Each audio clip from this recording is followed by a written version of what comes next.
يعني ايه انك تفتح باب وتلاقي حاجة عمرها 13 ألف سنة؟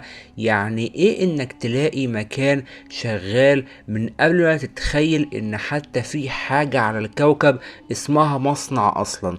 احنا هنا قدام اكبر لغز واقدم سر وقصة مكان مش عادي خالص، مكان عمره أكبر من المصريين القدماء والعرب وفرانسيس والرومان ورجالة ما قبل التاريخ كلهم ما يعرفوش عنه أي حاجة. بس المكان ده عاش وشافهم كلهم ولسه واقف لغاية النهاردة يتكلم. احنا بنتكلم عن سر عمره 13 ألف سنة، سر تحت رجلينا في مكان ما يتخيلوش. احنا دلوقتي في جنوب مصر في منطقة غريبة شوية اسمها نظرة خاطر، موجودة في الصعيد. المنطقة دي مش زي اي منطقة تانية، وده لسبب بسيط جدا، ان تحت الرمال دي وتحت الارض بمسافات مش طبيعية في كهوف، بس مش زي اي كهوف، ولا دي مجرد كهوف عادية، لا دي كهوف عملاقة جدا ومتوصلة ببعضها بطريقة تخليك تسأل نفسك مين اللي عملها وازاي وليه. واللي اكتشفوا العلم النهاردة بعد ما دخلوا بأجهزة متطورة جدا ان المكان ده ما هواش الا مصنع، بس مش زي اي مصنع، ده مصنع ضخم جدا لدرجة انه هيغير كل المفاهيم اللي عندنا عن التاريخ الانساني كله. تخيل معايا قبل 13 الف سنة، يعني قبل ما الفراعنة يبقى فيه اي فكرة عنهم وقبل اي حضارة نورت، كان في ناس قديمة جدا عندهم التكنولوجيا والمقدرة ان هم يحفروا تحت الارض بمستوى كبير جدا، لدرجة ان هم كانوا بيعملوا الحفر ده مش بطريقة عشوائية، لا ده حفر دقيق جدا وبزوايا مثالية وصالات ضخمة جدا وممرات متنظمة، وكل حاجة معمولة بطريقة هندسية صعبة جدا حتى على تقنيات النهاردة. السؤال المحير بقى، كانوا بيصنعوا ايه بالظبط جوه المصنع العملاق ده؟ في نظريات كتير، وفي ناس بتقول انه كان مصنع اسلحة، ناس تانية بتقول انه كان مصنع الادوات والات غريبة، وناس تالتة بتقول انه كان ممكن يكون منشأة لتوليد طاقة من الارض. بس الحقيقة اللي مفيش حد يقدر ينكرها ان حجم الشغل اللي اتعمل مش طبيعي ابدا. وفي واحدة من اغرب الحاجات ان في المصنع ده ان في ادوات حجرية ضخمة جدا، وزن الواحد منها بيوصل ل2 طن، ومصنوعة من حجر الصوان الصلب جدا. المشكلة ان حجر الصوان ده مش موجود في المنطقة دي خالص، يبقى جابوه منين؟ يعني كان عندهم مثلا وسائل نقل متطورة، كان مثلا عندهم عربيات او حتى طيارات، ولا ايه اللي كان حاصل؟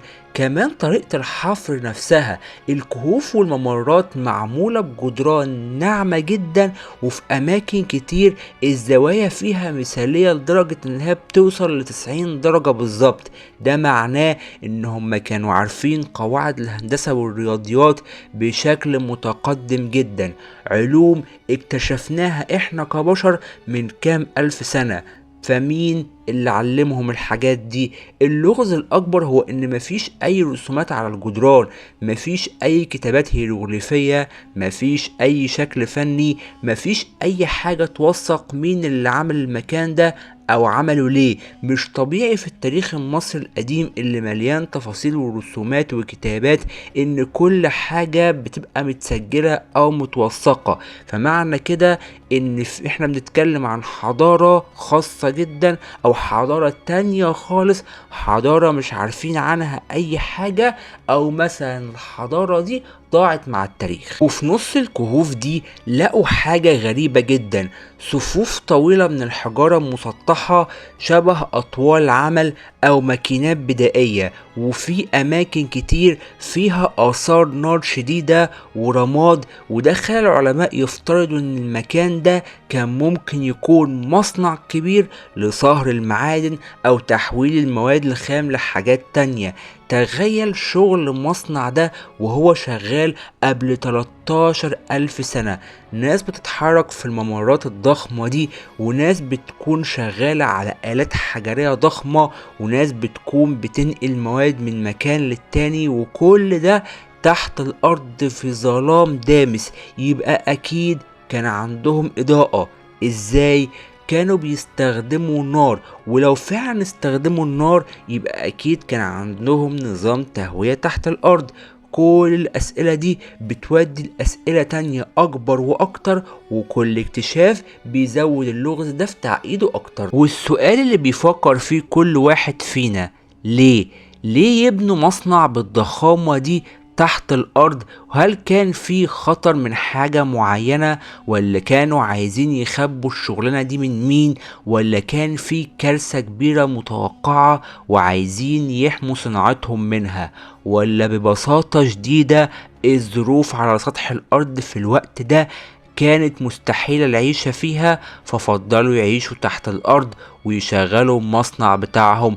النظريات عن السبب كتيرة جدا ومجنونة، وفي ناس بتقول ان ده كان وقت طوفان نوح العظيم اللي بيتكلموا عليه، وفي ناس تانية بتقول ان ده كان زمان، والزمن ده كان في حرب ضخمة جدا حصلت بين الحضارات القديمة، وده كان مصنع لإنتاج سلاح سري. والناس بتتخيل ان ده مكان كان بيعيش فيه كائنات مش من الارض اصلا. الحقيقة الوحيدة ان المكان ده موجود، وانه صامد من الاف السنين، وان اسراره لسه تحت الدراسة، وانه ممكن حرفيا يغير تاريخ البشرية كلها. وده مش اخر الاسرار، لا، في اماكن تانية في دول في العالم كتيرة جدا زي تركيا وبيرو، وفي اماكن كتيرة فيها حاجات مشابهة، وكلها بتقول ان تاريخنا اللي احنا متخيلينه فيه اسرار كتير. وفي واحدة من الحاجات اللي بتخلي اي عالم حرفيا يفقد صوابه هو الدقة الجنونية في كل حاجة. تخيل لقوا كهوف تانية جنب المصنع، اوض يعني ممكن نقول عليها زي استراحات للعمال، يعني كان في نوم بنظام، وناس بتستريح وناس بتاكل، يعني حياة كاملة تحت الارض. وده معناه ان المشروع ده ما كانش مشروع عابر، لا، ده كان خطة كبيرة جدا ومدروسة، واستثمار وقت وطاقة رهيب. وفي دليل تاني بيقول ان الشغلانة دي ما كانتش سهلة خالص. لقوا في اماكن كتير عظام بشرية وفيها اصابات، يعني كان في حوادث عمل وناس ماتت وهي بتشتغل، وده بيأكد فكرة ان العمل المنظم، وفي ناس مسؤولة، وفي نظام، وفي تخصصات، يعني حضارة متكاملة، مش مجموعة بدويين بيحفروا بشكل عشوائي. السؤال بقى، مين كان بيقود كل ده؟ مين المهندس اللي ورا الخطة الدقيقة دي؟ مين كان عارف يتحكم في كل الموارد دي وكمان يوجه الناس؟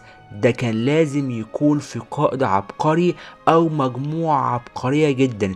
تفتكروا مين هم؟ احنا بنتكلم عن ناس من 13,000 سنة. النظريات التاريخية بتقول لنا ان الوقت ده كان عصر بدائي، صيد وجمع ثمار. يبقى احنا بنتكلم عن ايه بالظبط؟ واللغز مش تحت الارض وبس، لا، اللغز فوق الارض كمان، لان المنطقة كلها فيها صخور ضخمة بعضها مقطوع بنفس الدقة ومش موجودة في المنطقة، يعني كان في نقل المواد ضخمة من اماكن بعيدة. طب ازاي؟ وايه هي وسائل النقل؟ وفي حاجة تانية غريبة، بعض الصخور دي فيها ثقوب دقيقة جدا معمولة بأداة مش طبيعية، أدق من أي أداة ممكن نتخيلها دلوقتي. وفي علماء بيقولوا إن الثقوب دي معمولة بمعدن صلب جدا، أو حتى بمادة غير معروفة، مادة أقوى من الحجر. يبقى كان عندهم تكنولوجيا متقدمة في صناعة الأدوات، تكنولوجيا ضاعت مع الزمن.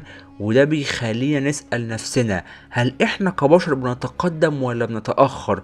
وممكن تكون فيها حضارات قبلنا وصلت لقمة التقدم وانهارت واخدت كل اثارها معاها تحت الارض، وهنا نبدأ نشك في دقة التاريخ ونفكر اننا اول ناس وصلت لكده. ودلوقتي يا جماعة احنا قدام لغز عمره الاف السنين، وسر ممكن يقلب التاريخ كله. مصنع عمره 13,000 سنة تحت أرض مصر، مين شغله وازاي وشغله ليه؟ الاسئلة دي كلها لسه منتظرة اجابات. عايزين نعرف اكتر وعايزين نكمل الرحلة دي مع بعض. يبقى ما تنساش تشترك في القناة وتفعل زر الجرس عشان يوصلك كل الحلقات الجديدة من الاول، وما تضيعش اي جزء من الاسرار. ولو الفيديو ده عجبك اعمل لايك للفيديو عشان الفيديو يوصل لناس اكتر تستفيد وتدخل في النقاش، وشارك الفيديو مع اصحابك وورينا رأيكم في الكومنتات. تفتكروا مين كان ورا المصنع ده وايه اللي كانوا بيعملوه جوه بالظبط؟ الاسرار لسه كتير واللي جاي اعظم، خليكم معانا.